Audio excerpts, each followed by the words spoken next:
Nessa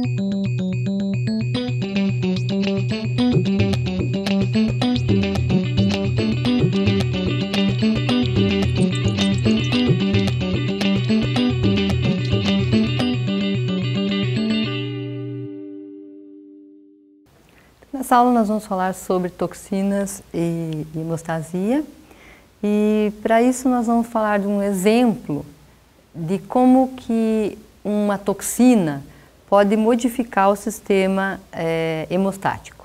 Relembrando, o que é o sistema hemostático? Então, o sistema hemostático é a manutenção do sangue fluido nas nossas veias e artérias.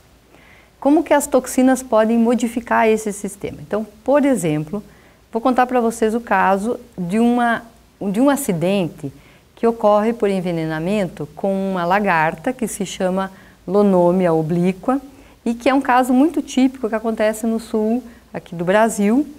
E esta toxina modifica a hemostasia para alguma coisa patológica. Então, só para vocês conhecerem um pouquinho sobre essa lagarta, então a lagarta Lonomia obliqua, ela tem cerdas, como se fossem pinheirinhos em sua pele, e o acidente acontece quando as pessoas têm contato com as cerdas dessa taturana. E diferente de outras taturanas comuns, não acontece apenas uma queimação na pele, mas o que acontece é um problema real de coagulação.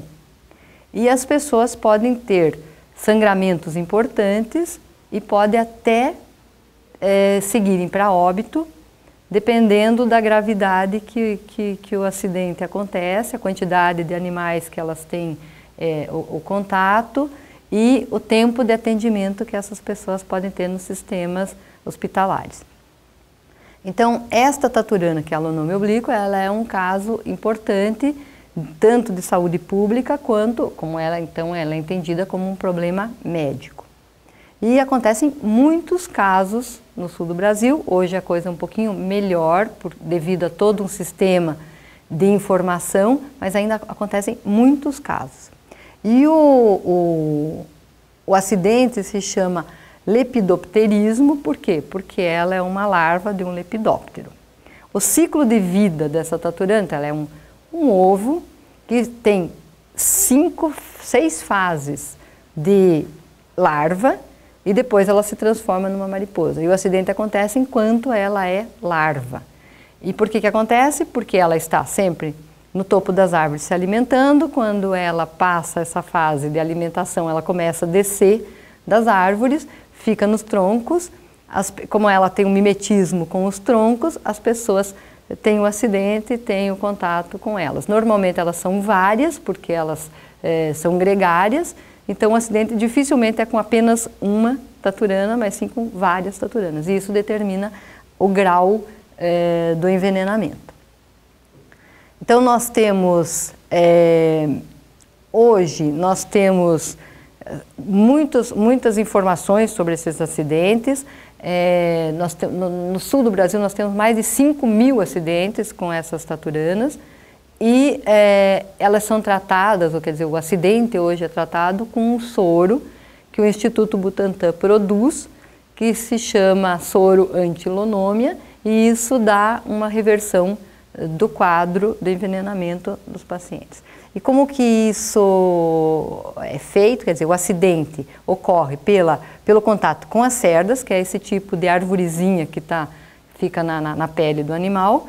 E o soro também é feito a partir de um extrato destas espículas que são retiradas do animal.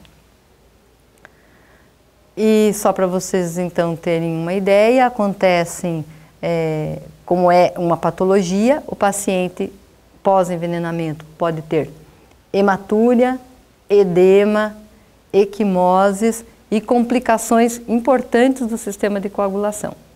Então, muitas vezes o paciente teve o acidente, teve o contato com a taturana, ele pode não estar sentindo nenhum sintoma muito importante, mas se ele tiver uma queda ou uma lesão, ele passa a sangrar por aquela ruptura que fica claro que houve um distúrbio no sistema hemostático desse paciente. Então, aqui é uma fotografia bonitinha da alonômia. Hoje nós já sabemos que esse processo de sangramento que o paciente tem é porque ele tem um quadro de coagulação intravascular disseminada, tipo coagulação intravascular disseminada. O que significa isso? Significa que componentes do veneno desta taturana ativam o sistema de coagulação e aquele sistema que era fluido, que estava funcionando de manutenção de todos os órgãos, passa a ser um sistema ativado, consumindo os fatores e transformando fibrinogênio em fibrina, tirando esse elemento fibrinogênio da coagulação, impedindo que o paciente passe a coagular e impedir a liberação do sangue pelas lesões que ele possa ter num determinado momento. Bom, então hoje as complicações claras de um acidente do envenenamento por contato com essa larva são coagulopatia de consumo, hemorragia e insuficiência renal. E o paciente pode morrer de insuficiência renal, como ele pode morrer também de hemorragia intracerebral, se não for tratado a tempo. Bom, como que nós tratamos isso na toxinologia? Então, o que importa? O que importa na toxinologia é nós entendermos, primeiro, isso é um acidente que acontece com uma lagarta. Entender qual é o mecanismo de ação deste veneno, porque, enfim, é o veneno inteiro que vai ocasionar o acidente quando o paciente tiver contato com o animal. Por outro lado, é nossa função, enquanto toxinologistas, de entender quais são os componentes que existem dentro desse veneno que são responsáveis pelos efeitos que a gente está enxergando lá no paciente. Por que interessa isso? Para entender o mecanismo de ação. 2, para tentar produzir coisas, medicamentos ou melhorar a terapia para resolver o problema do envenenamento. Bom, hoje a gente já sabe que nesse extrato de cerdas que tem essa taturana existem fosfolipases, hialuronidases, agentes fibrinogenolíticos e principalmente proteínas pró-coagulantes, que levam ao quadro de coagulopatia de consumo, como uma CIVD. Bom, dentro dessa história toda, então, nós fomos com a nossa equipe no laboratório entender o que tem nesse veneno dessa taturana. E a gente pode ver isso por diferentes técnicas. Então, por exemplo, aqui nós fizemos uma análise transcriptômica. O que significa isso? Significa que nós coletamos as cerdas desse animal e analisamos quais os genes que tem nessas possíveis glândulas de veneno espalhadas nessas cerdas.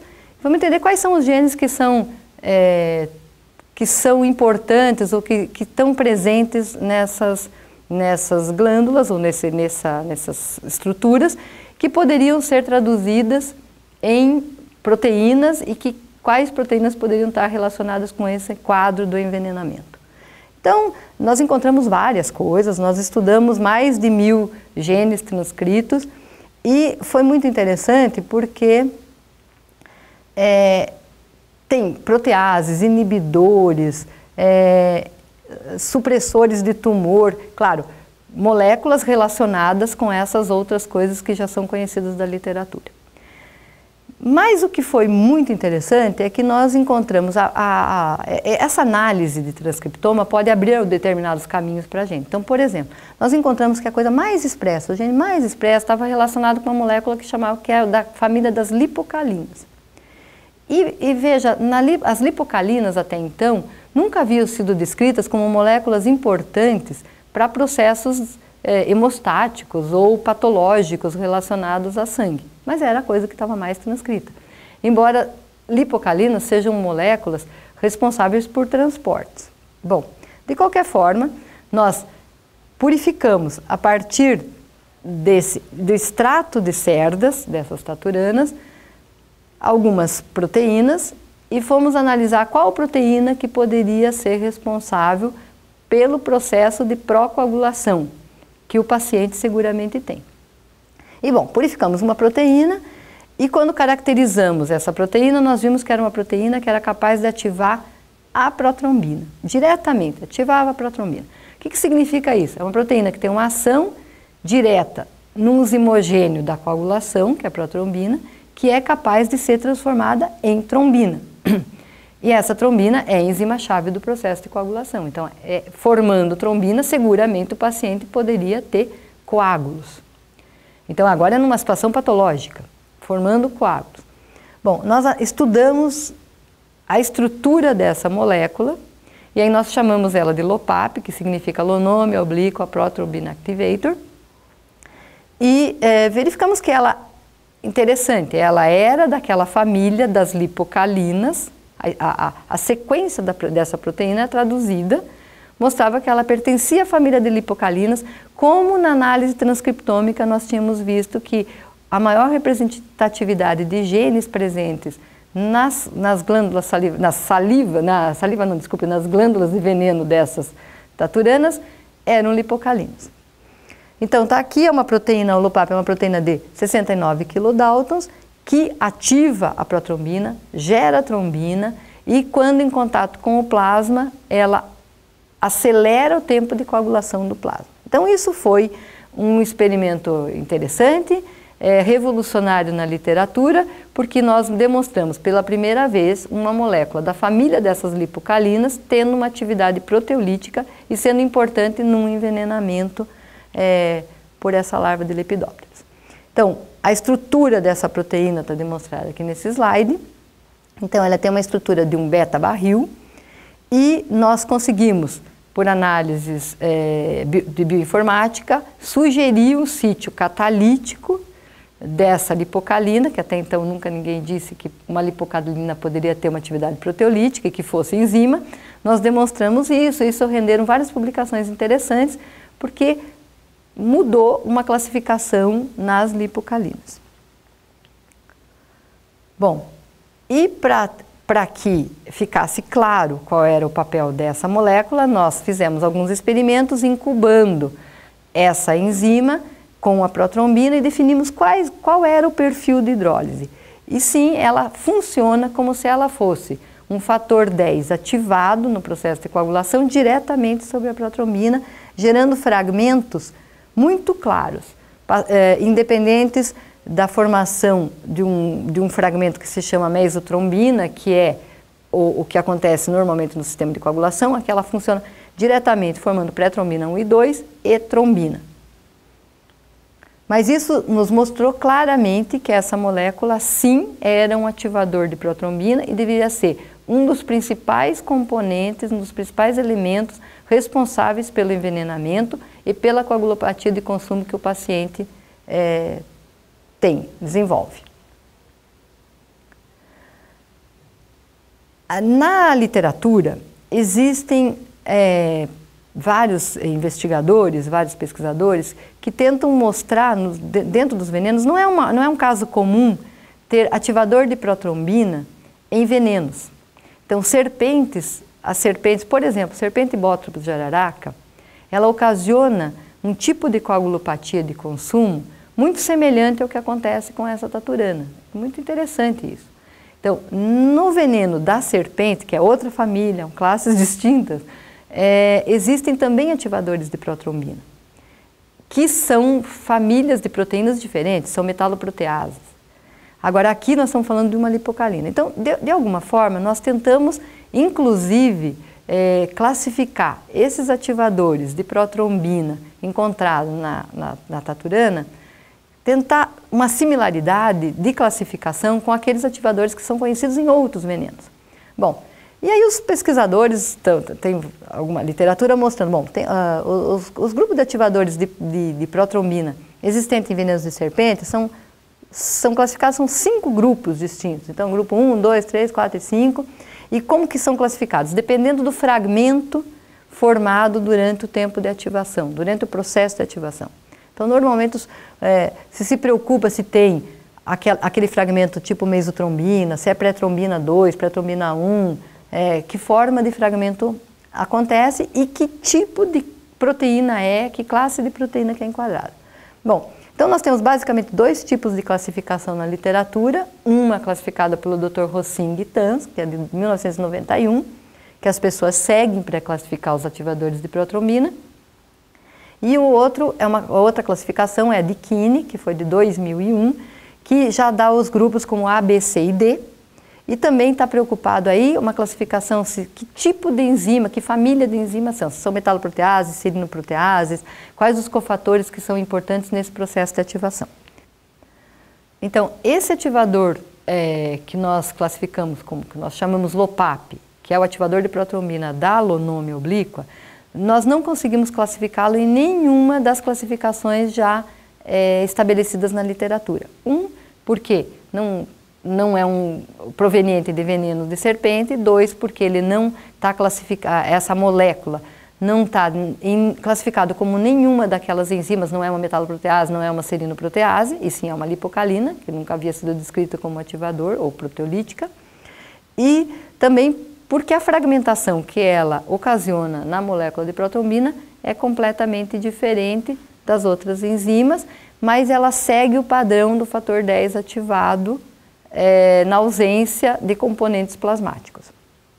Então isso nos rendeu sugerir uma nova classificação para as protrombinas e aplicações para essa molécula do LOPAP.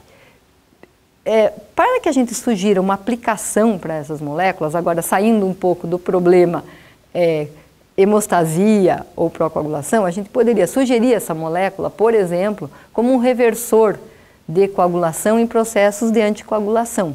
Então, por que é importante isso? Porque existem pacientes que têm que ser anticoagulados, porque eles têm processos protrombóticos por algumas deficiências, e existe uma carência no mundo de reversores do sistema. Então, um paciente que é anticoagulado, ele é um paciente que visita o hemocentro muitas vezes, e os laboratórios muitas vezes, porque ele precisa fazer um controle do seu processo de coagulação. Por quê?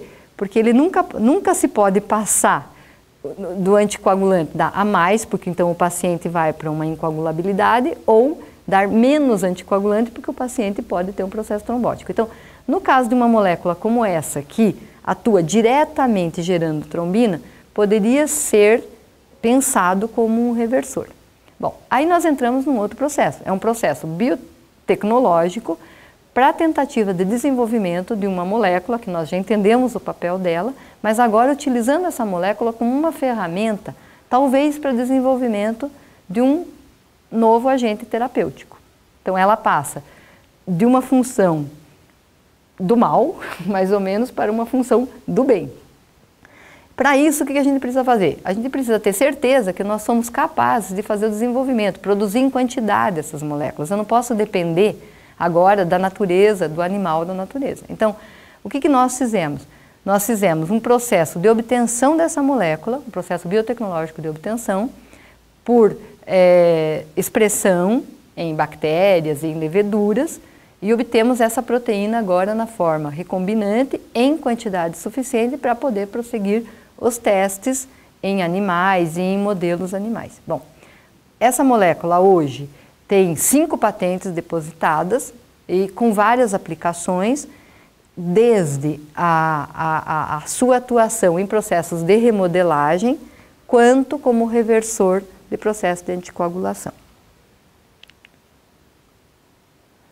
Então, como conclusão, a gente pode dizer que é muito interessante se entender as toxinas, tanto para o entendimento do seu mecanismo de ação e entendimento do que elas podem ocasionar num processo de envenenamento, quanto para se descrever possíveis novos agentes terapêuticos a partir do conhecimento do alvo terapêutico delas, ou a partir do alvo molecular dessas enzimas. Então, esse caso do LOPAP é um caso emblemático, que talvez a gente consegue, aqui no Brasil, sair com um medicamento rapidamente a partir do estudo de uma toxina de uma lagarta.